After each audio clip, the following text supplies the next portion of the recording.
All right, so we talked previously about that, and we went a little bit more into depth in the video and all of that good fun stuff. And then we talked about demand, and we talked about a specific area to locate demand. And this is interesting. It's a very interesting concept, one which I really didn't put together, I'll be honest with you, like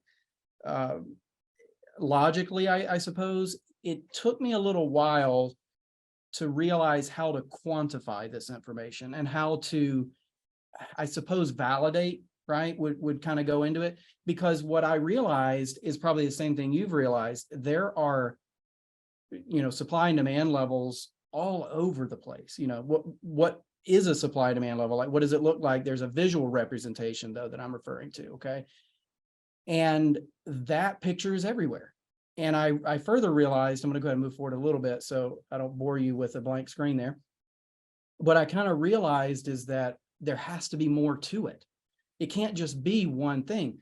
Further analysis that I had learned and developed over years and so on, I said, look, here's the thing.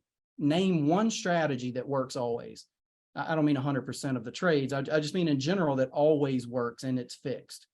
And I couldn't find it. I mean, I don't think it really exists. So we work on a dynamic scale. Things are always changing, volatility, et cetera.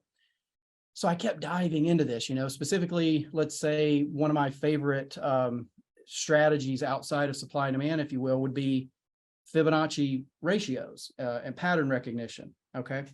Well, when I learned to combine all of it, and I realized, well, look, what constitutes supply, what constitutes demand, I kept going. It's like a rabbit hole. I'm sure we've all been there, right? So I go down the rabbit hole and I figure out, look, in order to have supply, how do I know that the supply is significant? And I kept going down the rabbit hole.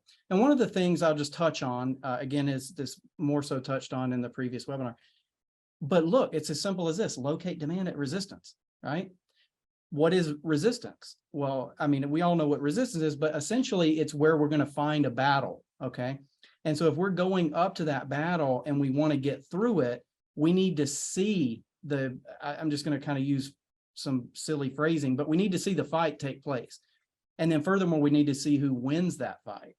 Instead of, I think we probably would all agree, we don't want to be involved in that, right? We don't want to dive into it. But we do, if I'm going to go to a boxing match and, I always use the thing about Mike Tyson and Evander Holyfield or whatever. How do I know which one of those to bet on, or who I think is going to actually win? I don't have any idea. They're pretty, or at least they were pretty equal in my eyes and so on. So I don't really know until I have more data, more information. At the resistance levels, by locating demand there, it helps me to quantify that and say, okay, now I know when that resistance is taken out, I can conclude that the buyers won that battle.